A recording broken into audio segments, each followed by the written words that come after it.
नमस्कार, फाइटर समाचार में आपका स्वागत है। पेश आज 12 मई दोपहर 3 बजे राजस्थान की खास खबरें।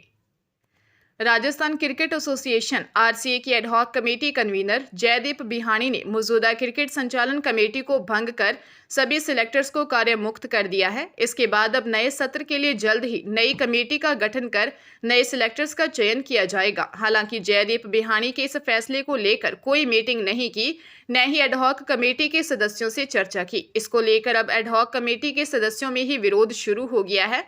दरअसल आरसीए की पूर्व कार्यकारिणी को भंग करने के बाद सरकार ने एडहॉक कमेटी का गठन किया था, जो पिछले 1 साल से आरसीए की गतिविधियों का संचालन कर रही है।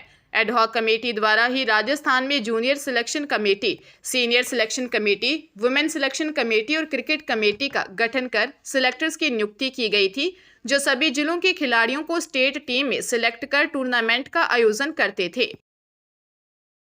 राजस्थान में इंदिरा गांधी नहर की मरम्मत के लिए की गई नहरबंदी समाप्त हो गई है। सरकार के फैसले के बाद हरिके बैराज और पौंग डैम से राजस्थान के लिए पानी छोड़ दिया गया है। इससे पश्चिमी राजस्थान के 10 जिलों में पेयजल संकट से राहत मिलने की उम्मीद जगी है। हालांकि किसानों को सिंचाई के लिए पानी मिलने की फिलहाल कोई संभावना नहीं है। राजस्थान सरकार की ओर से शनिवार को नहरबंदी समाप्त करने का फैसला लेने के बाद भाखड़ा ब्यास प्रबंधन बोर्ड यानी बीबीएमबी को सूचना की गई थी। रविवार सुबह से हरिके बैराज से 600 क्यूसेक और पौंग डैम से 6000 क्यूसेक पानी छोड़ा जा रहा है। इस पहल से बीकानेर, श्रीगंगानगर, हनुमानगढ़, चूरू, झुंझुनू, जैसलमेर, बाड़मेर, जोधपुर, नागौर और सीकर जिलों में पेयजल की स्थिति में सुधार होगा। चंडीगढ़ कोर्ट ने 12 वर्षीय नाबालिग लड़की से दुष्कर्म के मामले में धनास निवासी सुखविंदर सिंह को 20 साल की जेल की सजा सुनाई है। साथ ही उस पर 70,000 रुपये का जुर्माना भी किया गया है। 14 अगस्त 2023 को सारंगपुर थाने में महिला ने दी रिपोर्ट में बताया कि 7वीं कक्षा में पढ़ने वाली उसकी 12 वर्षीय छोटी बेटी 14 अगस्त की सुबह स्वतंत्रता दिवस के लिए झंडा खरीदने का कहते हुए उसे 100 रुपये लेकर गई थी, लेकिन वह वापस नहीं लौटी। बेटी को तलाशते हुए जब वह धनास लेक की तरफ पहुंची तो आरोपी उसकी बेटी का हाथ पकड़े हुए था, उसे देखते ही भाग गया। बेटी ने बताया कि वह धार्मिक स्थान पर ले गई तो वहां एक लड़का ने उसके 100 रुपये छीन लिए और आरोपी युवक ने 50 रुपये की शराब खरीदी। इसके बाद वह उसे खुड्डा लाहौरा के जंगल क्षेत्र में ले गया, जहां उसने शराब पी और उसके साथ जबरन दुष्कर्म किया। बांसवाड़ा के खमीरा थाना क्षेत्र के नाड़ातोड़ घाटी में भीषण सड़क हादसे में पति पत्नी और साले की मौत हो गई। तीनों ने इलाज के दौरान हॉस्पिटल में दम तोड़ दिया। खमीरा थाने के एएसआई लेखराज ने बताया कि नाड़ातोड़ घाटी में सड़क हादसे में 22 वर्षीय सुनील, उसकी 21 वर्षीय पत्नी अंजू और 14 वर्षीय अंजू का भाई कन्हैया लाल की मौत हो गई। तीनों बाइक से मुडासेल से खरेड़ी पाड़ा जा रहे थे। उनके पीछे से आ रही तेज रफ्तार जीप ने उनकी बाइक को टक्कर मार दी, जिससे तीनों गंभीर घायल हो गए। वहां से निकल रहे लोगों ने तीनों को घाटोल हॉस्पिटल पहुंचाया, जहां से प्राथमिक इलाज के बाद बांसवाड़ा के एमजी हॉस्पिटल रेफर कर दिया। तीनों ने इलाज के दौरान दम तोड़ दिया। सुनील की शादी 6 दिन पहले ही खेरड़ीपाड़ा निवासी अंजू के साथ हुई थी। राजस्थान में रविवार दोपहर बाद कई जिलों में मौसम बदल गया। हनुमानगढ़, नागौर, चित्तौड़गढ़, कोटा, बीकानेर में बादल छाए, आंधी चली, कई स्थानों पर बारिश हुई। हनुमानगढ़ में ओले भी गिरे। मौसम में हुए इस बदलाव से लोगों को गर्मी से राहत मिली। मौसम विभाग ने आज 8 जिलों में आंधी बारिश का येलो अलर्ट जारी किया है। वहीं 14-15 मई से राज्य में हीट वेव का दौर शुरू होने की आशंका है। कुछ शहरों में तापमान 44 से 45 डिग्री सेल्सियस तक पहुंचने की आशंका जताई है। हनुमानगढ़ में दोपहर करीब 3 बजे बाद बादल छाए और आंधी चली, कई स्थानों पर बारिश के साथ ओले गिरे।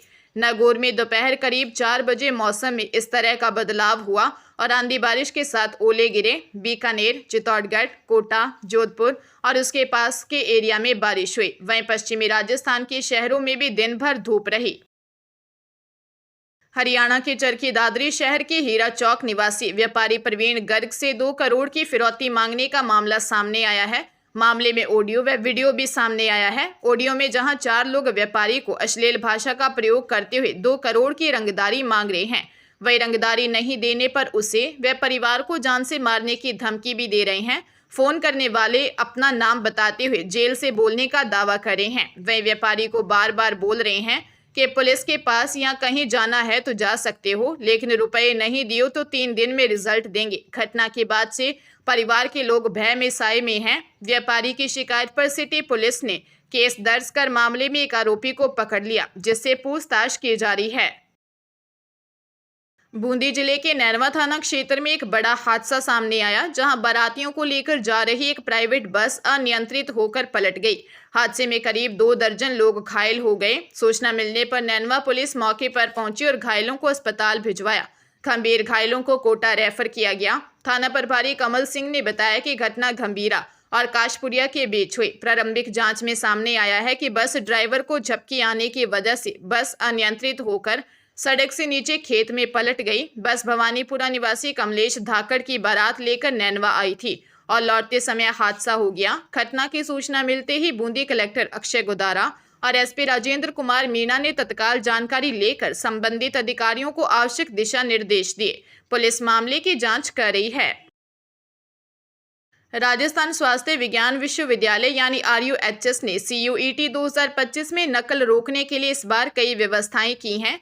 सेंटरों पर जहां नकल रोकने के लिए CCTV कैमरे और आधुनिक जैमर लगाए जाएंगे, वहीं पहचान के लिए बायोमेट्रिक उपस्थित सिस्टम से ही प्रवेश मिलेगा। बता दें कि सत्र 2025 में नर्सिंग, फार्मेसी, पैरामेडिकल और फिजियोथेरेपी में प्रवेश के लिए पहली बार 87,000 अभ्यर्थियों ने ऑनलाइन आवेदन किया है। BSc नर्सिंग, फार्मेसी में diploma degree, bachelor of physiotherapy और पैरामेडिकल डिग्री की प्रवेश परीक्षा 27 मई को होगी।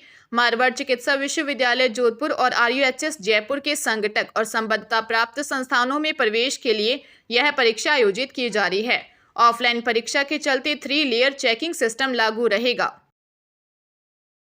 श्रीगंगानगर शहर के एक 70 वर्षीय बुजुर्ग के साथ झांसा देकर मारपीट, नशा देकर बंधक बनाने, जमीन तथा जेवरात हड़पने का मामला सामने आया है। पीड़ित चानन राम निवासी 3 ML ने सदर थाने में सुरेंद्र कुमार, तेजपाल नायक और अज्ञात युवती सहित 2-3 अन्य के खिलाफ केस दर्ज करवाया है। पीड़ित ने बताया कि वह रेहड़ी किराए पर देने का काम करता है। 2 मई को उनके मोबाइल पर कॉल आई, जिसने रेहड़ी किराए पर लेने का बताकर ड्रीम होम बुलाया। वहां एक युवती ने उन्हें फ्लैट के अंदर बुलाया। इसी दौरान आए 2 युवकों ने कहा कि युवती के साथ फोटो खींच ली है, जिसे वायरल कर देंगे। युवकों ने धमकाते हुए 10 लाख रुपए मांगे। इस दौरान तेजपाल नायक व सुरेंद्र कुमार भी आ गए। चारों ने मिलकर मारपीट की और विकास होटल ले जाकर अंडरग्राउंड कमरे में बंद कर दिया। आरोपियों ने घर में रखे सोने व चांदी के आभूषण, बैंक पासबुक व ATM अपने कब्जे में ले ली। पुलिस मामले की जांच कर रही है। बांसवाड़ा की बागीदौरा से विधायक जय कृष्ण पटेल के PA रोहित का अब तक सुराग नहीं लगा है। विधायक पटेल पर ECB की कार्रवाई के दौरान 20 लाख रुपए की रिश्वत लेने का आरोप है, जिसमें से रोहित 86,000 रुपए लेकर फरार हो गया था। घटना को 1 सप्ताह हो चुका है, लेकिन ACB की टीमें उसे पकड़ नहीं पाई हैं, जबकि ACB जयपुर, बांसवाड़ा, डूंगरपुर, भरतपुर और आगरा में 16 से अधिक स्थानों पर छापेमारी कर चुकी है। बताया जा रहा है कि रिश्वत मामले में रोहित की मुख्य भूमिका है। वही रिश्वत की रकम लेकर निकला था। अब तक की जांच में सामने आया कि वह ट्रांसफर पोस्टिंग से संबंधित लेन देन से जुड़ा हुआ था। ACB ने रोहित के परिजनों और नजदीकी लोगों से भी पूछताछ की है। मोबाइल बंद होने से लोकेशन भी ट्रैक नहीं हो पा रहा है। परिचितों के नंबर भी सर्विलांस पर हैं। जयपुर में एक मेडिकल शॉप में युवती से रेप का मामला सामने आया। पीड़िता दर्द की दवा लेने मेडिकल शॉप पर गई थी। धोखे से नशीली टैबलेट खिलाकर आरोपी शॉपकीपर ने उसके साथ रेप किया। मालपुरा गेट थाने में युवती ने दी रिपोर्ट में बताया कि वह दर्द की दवाई लेने के लिए पास ही एक मेडिकल शॉप पर गई। आरोप है कि आरोपी शॉपकीपर ने उसे अंदर बुला लिया। शॉप के अंदर पीछे के कैबिन में उसको बैठा दिया। कुछ देर बाद टैबलेट और पानी की बोतल लेकर अंदर आया। धोखे से नशीली टैबलेट खिला दी। टैबलेट खाने के बाद बेहोशी छाने लगी। बेहोशी की हालत में आरोपी ने जबरन उसके साथ रेप किया। करीब 2 घंटे बाद होश आने पर विरोध करने पर गाली गलौज कर भगा दिया। मालपुरा गेट थाना पुलिस ने पीड़िता का मेडिकल करवाकर जांच शुरू कर दी है।